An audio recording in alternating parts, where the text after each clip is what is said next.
السلام علیکم ورحمۃ اللہ وبرکاتہ۔ یہ اللہ تعالیٰ کا اختیار ہے کہ کسی کو بیٹا دے یا بیٹی دے۔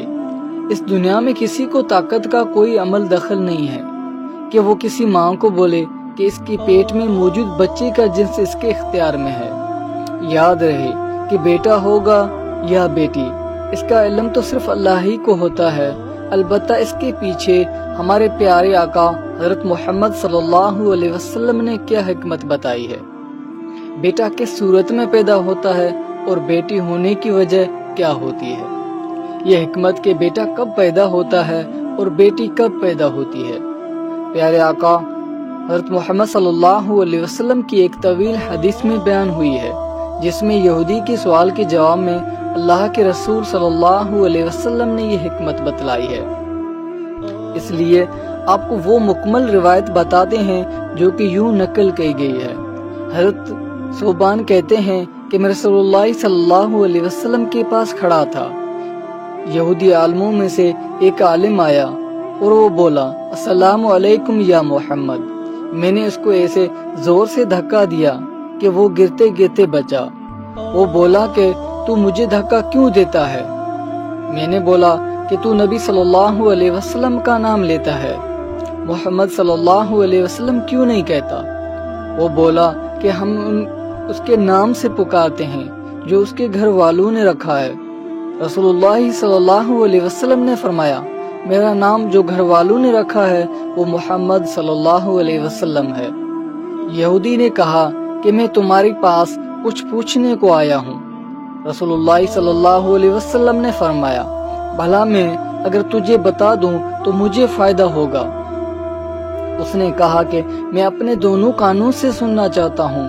رسول صلی اللہ علیہ وسلم نے اس چھڑی سے جو آپ صلی اللہ علیہ وسلم کے ہاتھ مبارک میں تھی زمین پر لکیر کھینچی جیسا کوئی سوچتے وقت کرتا ہے، اور فرمایا کہ پوچھ۔ یہودی نے کہا کہ جس دن زمین و آسمان بدل کر دوسرے زمین و آسمان ہوں گے، لوگ اس وقت کہاں ہوں گے؟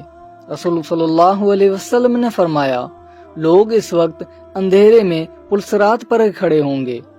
اس نے پوچھا کہ پھر سب سے پہلے کون لوگ اس پلسرات پر پار ہوں گے؟ آپ صلی اللہ علیہ وسلم نے فرمایا کہ مہاجرین میں جو محتاج ہیں۔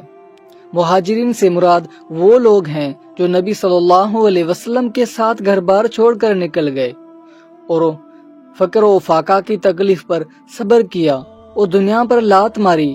یہودی نے کہا کہ پھر جب وہ لوگ جنت میں جائیں گے تو ان کا پہلا ناشتہ اور تحفہ کیا ہوگا؟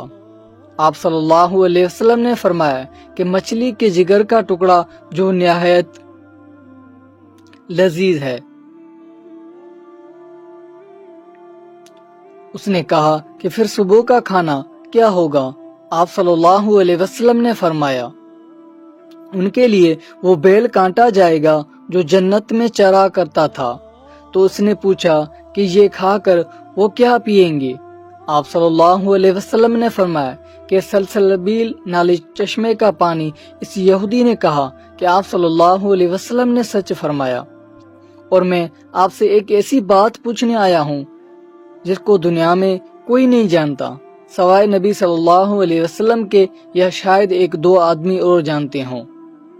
آپ صلی اللہ علیہ وسلم نے فرمایا کہ اگر میں تجھے وہ بات بتا دوں تو مجھے فائدہ ہوگا۔ اس نے کہا کہ میں اپنے دونوں کانوں سے سننا چاہتا ہوں۔ پھر اس نے کہا کہ میں بچے کے بارے میں پوچھتا ہوں۔ آپ صلی اللہ علیہ وسلم نے فرمایا کہ مرد کا پانی سفید ہے اور عورت کا پانی زرد ہے۔ جب یہ دونوں اکٹھے ہوتے ہیں اور مرد کی منی عورت کی منی پر غالب ہوتی ہے تو اللہ کے حکم سے لڑکا پیدا ہوتا ہے، اور جب مرد کی منی پر عورت کی منی غالب ہوتی ہے تو اللہ کے حکم سے لڑکی پیدا ہوتی ہے۔ یہودی نے کہا کہ آپ نے سچ کہا، اور بے شک آپ نبی ہیں۔ پھر وہ لوٹ گئے اور چلا گیا۔ پھر رسول اللہ صلی اللہ علیہ وسلم نے فرمایا کہ اس نے جب مجھ سے یہ سوالات کیے تو مجھے کسی چیز کا علم نہیں تھا، حتیٰ کہ اللہ تبارک و تعالی نے مجھے علم دے دیا۔ یعنی مرد کا مادہ منویہ اگر طاقت میں زیادہ ہے تو وہ عورت کی مادہ منویہ پر غالب آئے گا۔ بیٹا پیدا ہوتا ہے جبکہ عورت کی مادہ منویہ کا طاقت ہونا بیٹے کی پیدائش کی نشانی ہے۔ یہ اللہ تعالیٰ کی حکمت ہے کہ اللہ تبارک و تعالیٰ جس کو اولاد دیں اور جس کو نہ دیں، بیٹی دیں یا بیٹا دیں یا دونوں دے دیں، جسے کہ قرآن پاک کی روشنی میں بتایا گیا ہے، اس لیے انسان کو ہر حال میں اللہ کا شکر ادا کرنا چاہیے۔ جن کے ہاں بیٹیاں پیدا نہیں ہوتی وہ بھی ناراض نہیں ہونا چاہیے، کیونکہ بیٹیاں بھی تو اولاد ہیں، اور بلکہ اس کا تفصیل ذکر ہو گیا ہے کہ بیٹی تو اللہ تبارک و تعالیٰ کی رحمت ہے۔